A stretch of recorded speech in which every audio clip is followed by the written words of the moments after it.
How are you all doing? I hope you are all doing fine. I hope that may God bless all of you, no matter where you are. Now, let us ask the questions. If is the Gospels, the four Gospels attributed to Mark, Matthew, Luke, and John, truly about them? Did they truly wrote about the Gospels, or were they just anonymous?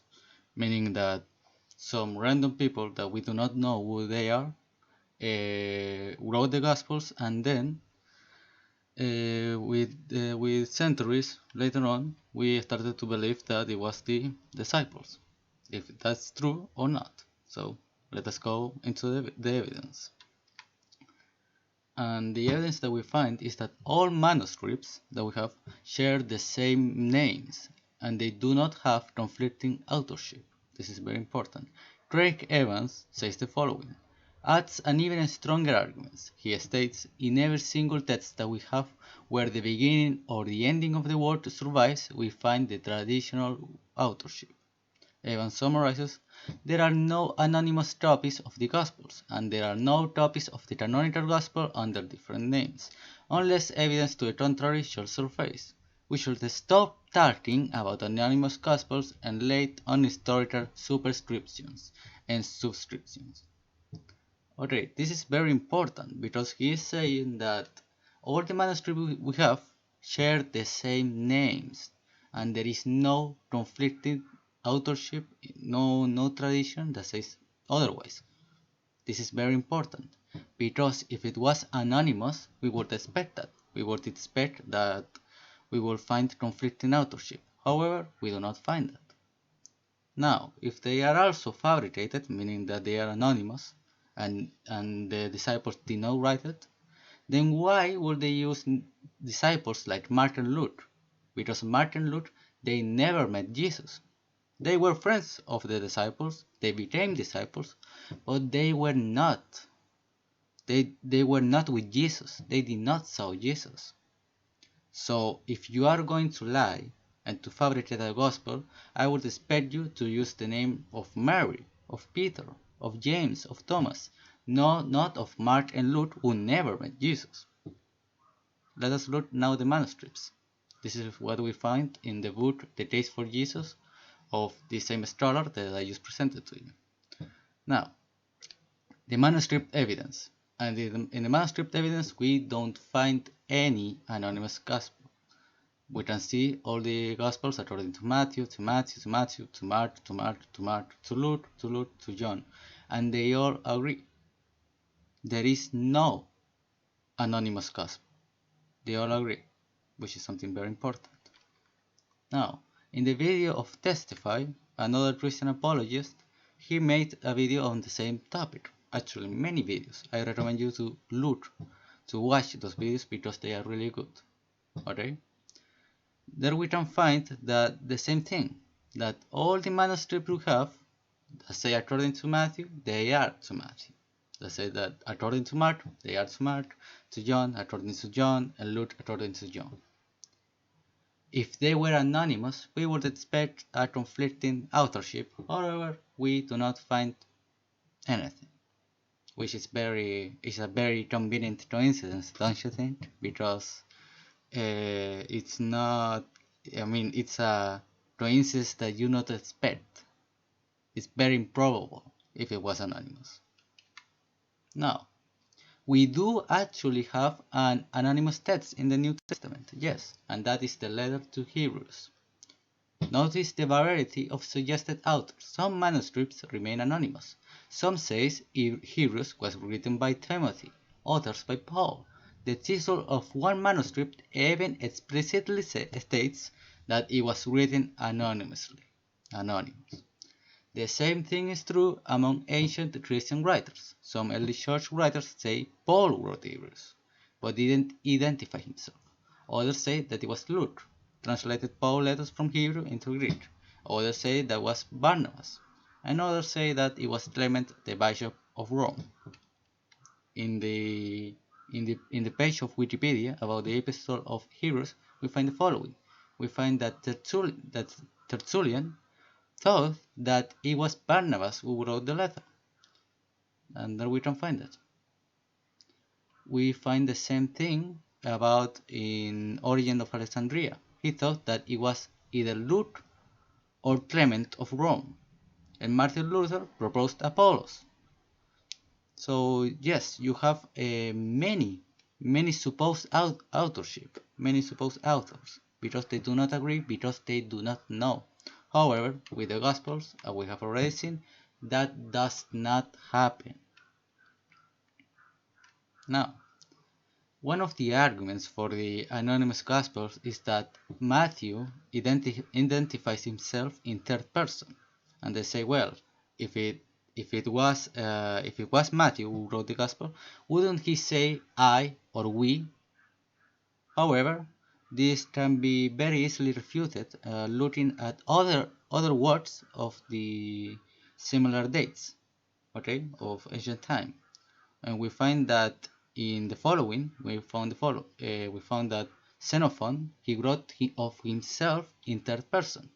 There was a man in the army named Xenophon, an Athenian, who was neither general nor captain nor private.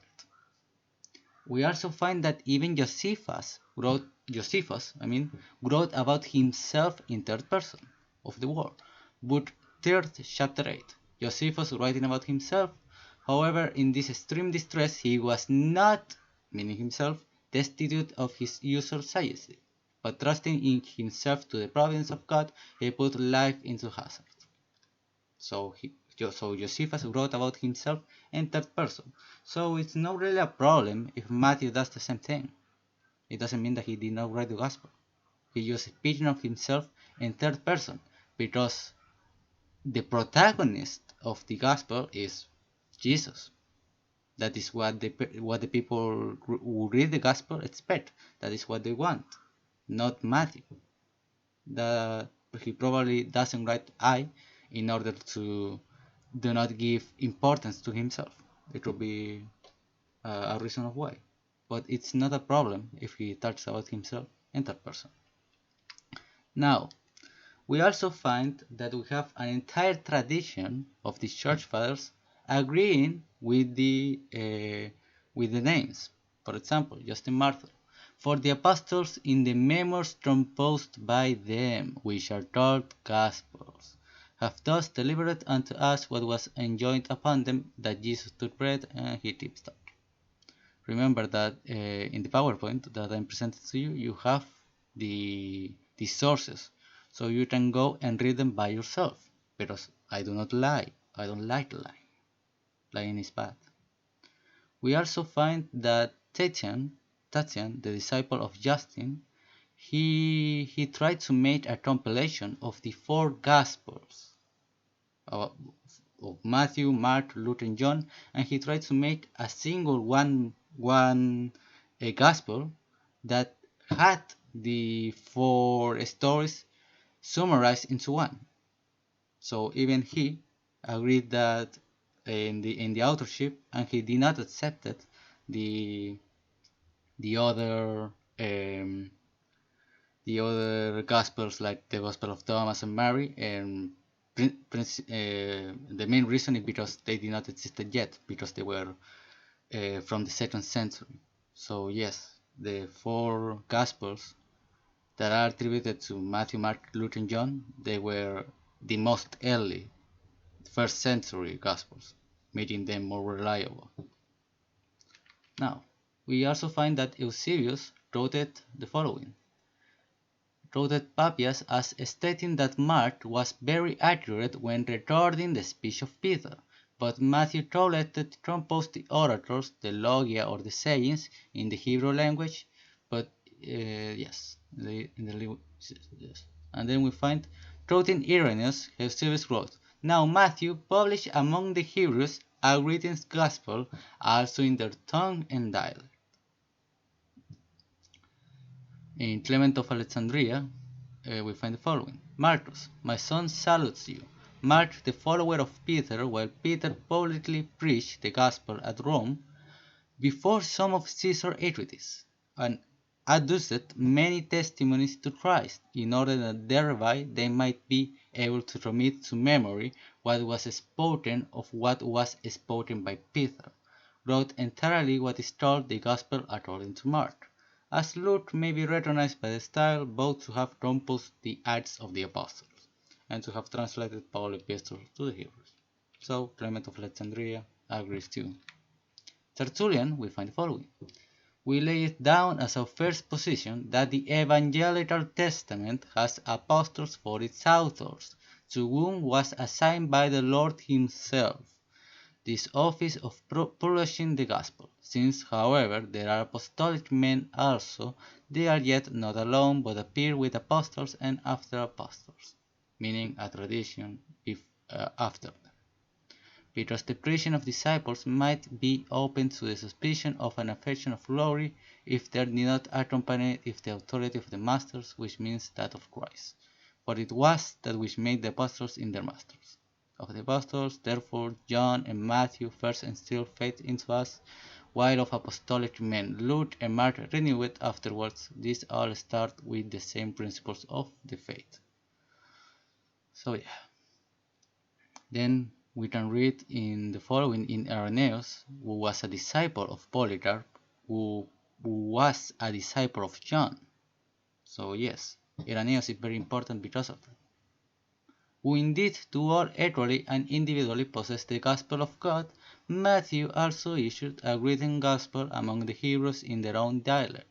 While Peter and Paul were preaching at Rome and laying the foundations of the church, after their departure, Mark and Paul were preaching at Rome and laying the foundations of the church. Also after the departure, Mark, the disciple and interpreter of Peter, did also hand down to us in writing what had been preached by Peter. Luke, also a companion of Paul, recorded in a book the gospel preached by him.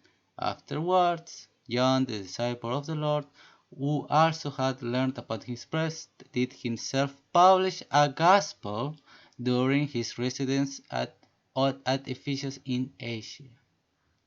Irenaeus, as I already said, is a very important testimony because he was disciple of Polycarp and Polycarp was a direct disciple of John. Polycarp met John and taught to him and taught to the disciples. The same thing applies to Clement of Rome. The first church fathers were disciples of the disciples and they met them. This is why their testimony is so important. Papias, according to Eusebius, writes the following. This also the prevester said Mark, having become the interpreter of Peter, wrote down accurately, through not in order, whatsoever he remembered of the things said or done by Christ.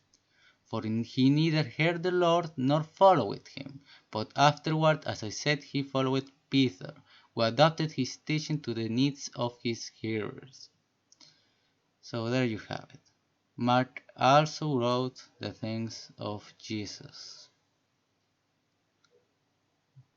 Yes. But concerning Matthew, he writes as follows. So then Matthew wrote the oracles in the Hebrew language, and everyone interpreted them as he was able. Now, a very important claim too is the one found in Origen, who wrote about Celsus. Okay? And the context is that Celsus was he opposed the church, he opposed the gospel, and he thought that this entire movement was a fraud made by the disciples. He says the following. The disciples of Jesus, having known that fact on which to rely, devised the fiction that he foreknew everything before it happened.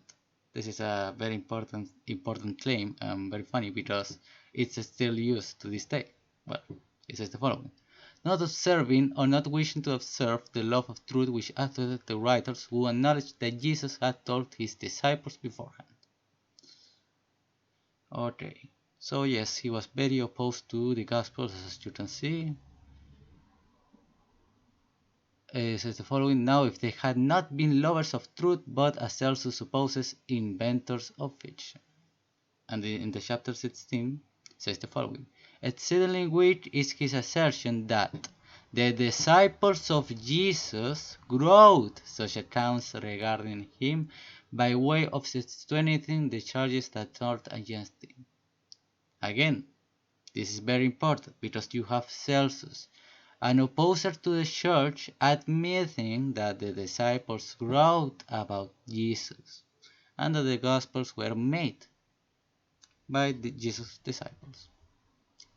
And to finish the video, we will remember the words of Saint Augustine in response to Fastum, who was the first person in saying that the Gospels were anonymous. Yes, he was the first person that did that. He was part Erthman before Bart Ehrman. Oh, what a surprise. Well, it says the following. There is a succession of testimonies to the books from the first time of Hippocrates to the present day, which made it unreasonable, either now or hereafter, to have any doubt of the subject. How do we know the authorship of the works of Plato, Aristotle, Cicero, Varro, and other similar writers, but by the unbroken chain of evidence? How is the authorship ascertained in each case, except by the author's having brought his work into public notice, as much as possible in his own lifetime, and by the transmission of the information from one to another in continuous order? The belief becoming more certain as it becomes more general up to our own day, so that when we are questioned to the authorship of any book, we have no difficulty in answering.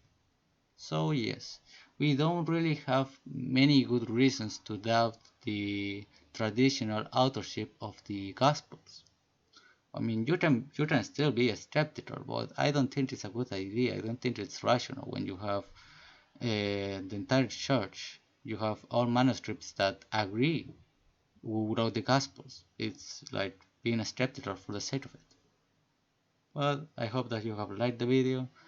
And please remember to comment and remember to like, subscribe or dislike if you did not like the video, if you thought that I did a bad job.